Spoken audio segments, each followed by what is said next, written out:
Welcome back to another episode of German Custom Bricks, and here today is one last, can you believe it, one last modification to the Panther. Oh man, I just can't believe, I just can't seem to put it down. When I see some things that just kind of bugging me, and that after a while, it's just like I gotta go back and revisit it. So today this is a last little mod that I made to the front end. On the top of the hull plating there where the commander and bow gunner hatches are, as well as the driver viewport. And this was one area that kind of bugged me. Now, Robbie had asked to put hatches in the front, and I said, well, okay, so I did.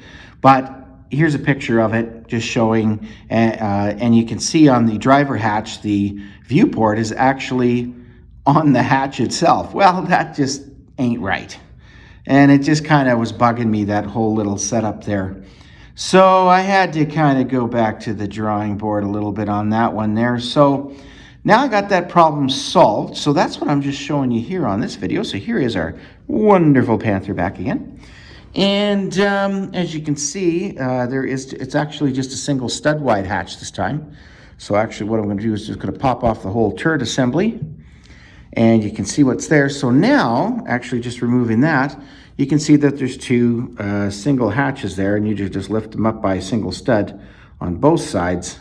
So now it's a single stud, which is actually fitting more to, for instance, this. If you look at a top view here, is that you can see that there actually are narrow hatches there. So this kind of satisfies that. But what you can do with your guys, actually, if you wanted to, although you can't bring a guy out of the hatch as is typical, but here what we'll do is we'll give you a little demo what you can do when you take your little dude out there, get him stand up with his arms by his side and stuff, pop off his head, ooh, and stick his body through the hatch there, as you can see, and then put his head back on, and then you can see him in an up position right there. So you can see him right there. If you really want to display him, you just take a little side cap on there. Let me just get that right here in my fingers.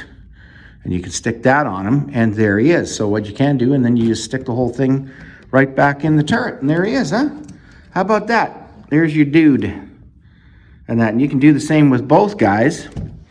And actually, just for the sake of argument. So I think this really actually completes the look of the Panther. Now I'm actually way more satisfied about that, the way this is now. Sorry, just went off screen there for a sec. Get another side cap here. Got another Panzer side cap. There it is. Both your guys, stick them in there. They just drop straight back down in there. Then get your turret, pop that back in there. There it is. And now here's your guys. And then how about that? I'm going to zoom in on that. There they are. There. Aren't they looking real snappy hazzy? I think they're twins, actually, if you kind of look at them. And that. So maybe these twin brothers here are in this late war, very late war Panther. So there it is. So there the guys can actually sit out there, and actually it looks way better now, taking care of that little detail there. So just can't rotate that. I mean, you can pop open the hatches with the turret in place facing forward. You just can't do it with their heads sticking out there, kind of rotate the turret. It pretty much, I mean, we've used about as, kept the space thing down to a very, very bare minimum. So these guys are actually just sitting pretty there. So it's tight. There is no more room for play and stuff on this. It is pretty much just right what you see. So, but anyway, that is it. That is that last little mod there, which I think really helps the overall look of the Panther. So thank you very much for watching, and don't forget, comment, like, and subscribe, and we'll catch you next time. Bye for now.